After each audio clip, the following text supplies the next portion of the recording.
This week's project is a piece of cherry. It's semi-dry. You can see how dry it is because the bark just pulls off nice and easy. Going to move this over to the bandsaw and get a little rounder than what it is. Obviously the bark will kind of just fall off by itself, no doubt about that. So let's move over there. In the corner of my shop I have this vacuum and it's ducted throughout the entire shop. See here the 4-inch vacuum tubes which are kind of train tracked through the ceiling. You can see it goes up to a 4-inch PVC pipe along the roof of the shop, and then it dissects towards the opposite end of the shop and the various different tools that you can see moving over there to the bench, and the chop saw, the drill press, etc. Now, I'm saying all of this because it's extremely important to keep in mind that your lungs are the most valuable pieces of equipment in your body, and you've got to look after them and make sure you don't suck up the dust that comes off most woodworking projects, including wood turners. Anyway, I digress. We've now landed back down here to the saw.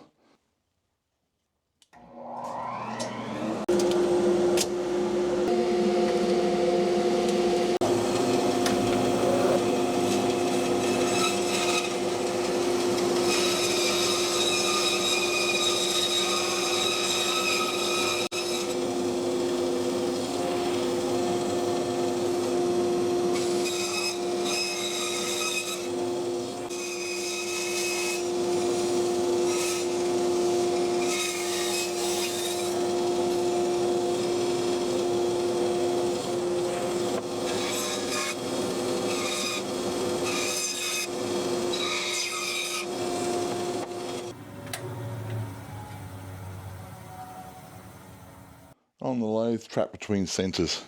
I like to prefer most of my projects starting off in this fashion, depending on the size of the wood. This is about a 15-inch in diameter, but it's going to be around about a 10-inch by the time I'm finished, and maybe a deep bowl, 4 inches. We'll see how we go. Nice bit of cherry, by the way. I'm a fan of cherry.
So I fill these cracks with super glue.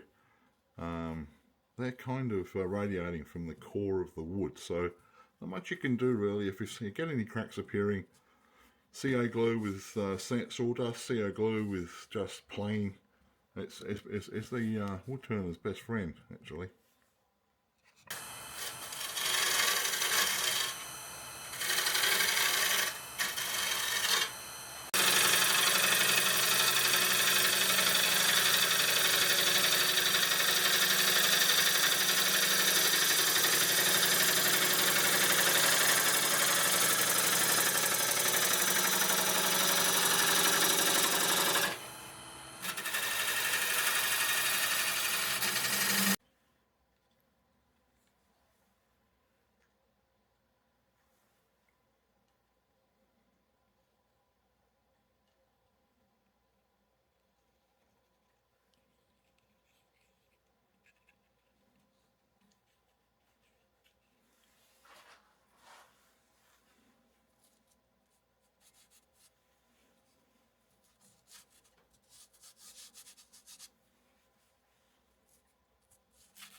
Now this piece of cherry in the bowl project has some nice grain structure through here, but sadly there's quite a lot of radial cracks which are coming out of the actual pith of the wood. And we can see that there.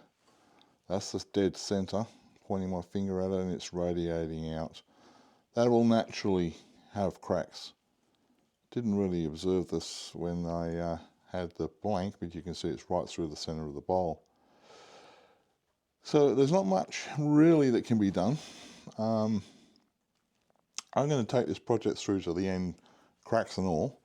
I'm going to take the lip of the bowl from here to this edge, past the pith.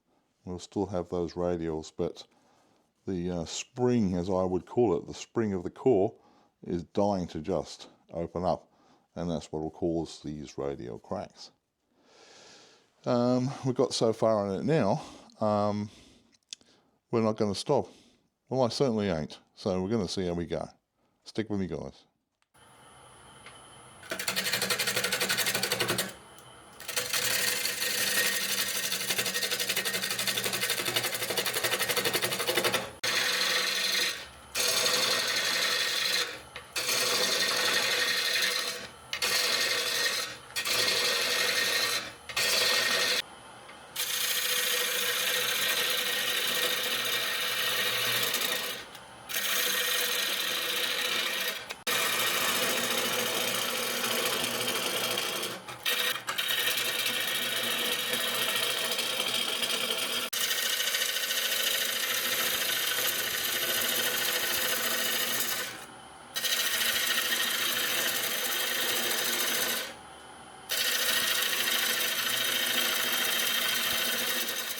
As you can see now, I've taken the top of the bowl all the way down to here, and I've gone past those dreaded pith centers. You can see was a pith center there, and there was one here.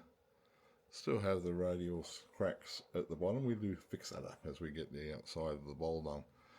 So it's now down to around just 3 inches in depth, and we've removed that pith, which is going to be a real problem for any bowl. It'll crack regardless, take it from me. So it still may do, but I've got quite a bit of structure here, and I'm going to hollow out the bowl, make it a little more appealing.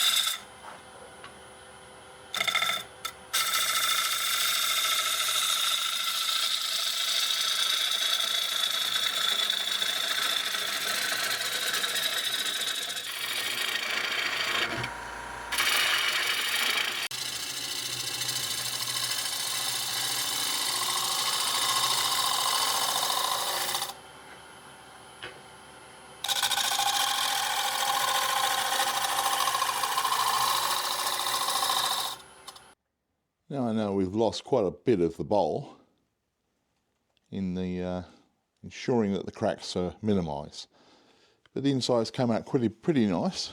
The outside, you can see I've still got some CA repairs going on in progress, and some cracks still showing up there. So it's now at sanding time, so I'm going to sand it all back to 400 grit, and then decide what sort of finish we're going to get on this bowl. So it's approaching its end. I will turn it around on the friction chuck and take off that tenon before it's complete.